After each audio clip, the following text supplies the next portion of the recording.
What is up, guys? This is Jared Spalding here. That's better. And today, I'm going to be doing my first episode of Silver Stacking Myths. This is a new series I decided to launch for you guys who, are wondering what's true and what's not. And I'll be usually tackling very widely, accepted myths in the silver stacking world. And this one's one that usually beginners fall victim to, I should say. And that is, you can't lose money silver stacking.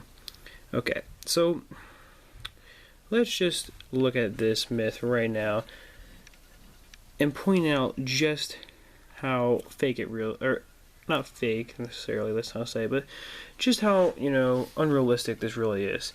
To expect that you can invest in silver and there's no chance you're losing money.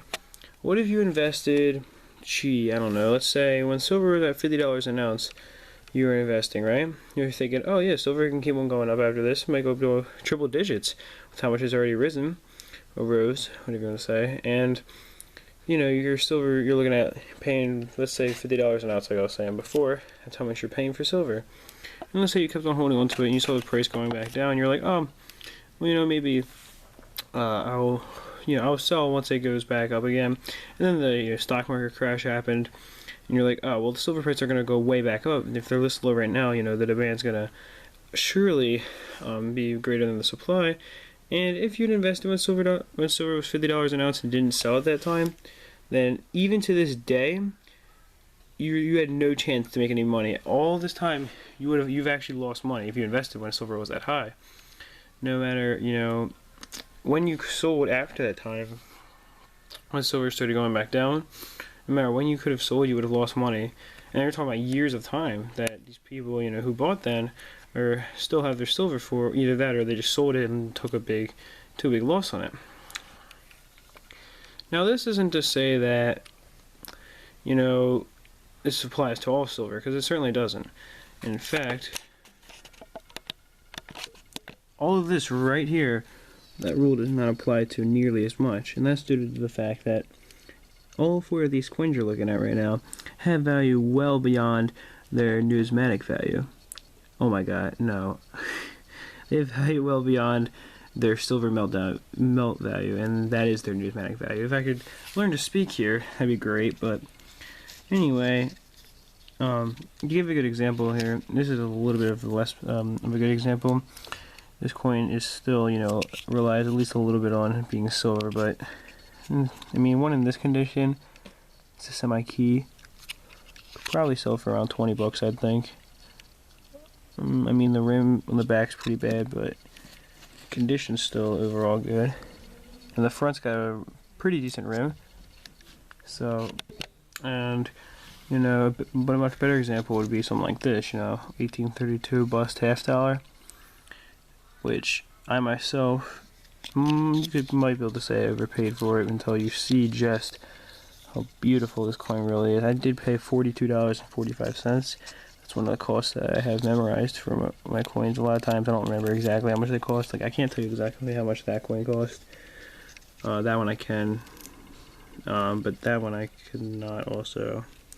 But I do know exactly how much this coin cost. I remember because I remember how exciting it was, I guess you could say, to buy it. And, this coin has value well beyond its silver melt value. Now, to give a good example of some stuff that wouldn't have value past this, none of this would. All of this, of course, relies mainly on the silver price. And so you would have taken, if you're investing only in, your generic bullion, these are all bars. I also have a couple of rounds. Grab those for you guys too.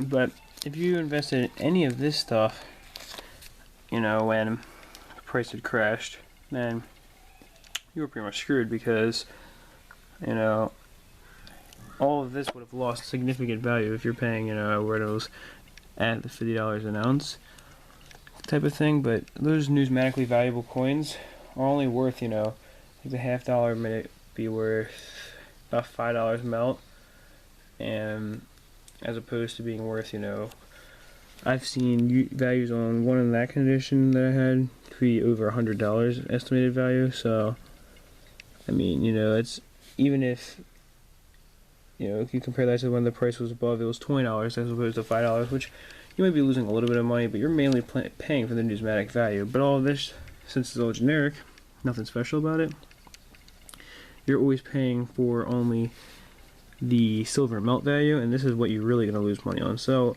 of course, what does that leave me to tell you about silver investing? No, I don't think you should, stop investing or anything, because I'm certainly not going to. But I just think it means you should diversify, your silver investings into more than just generic bullion. Of course, you should also diversify into more than just numismatics as well, because those aren't entirely safe either.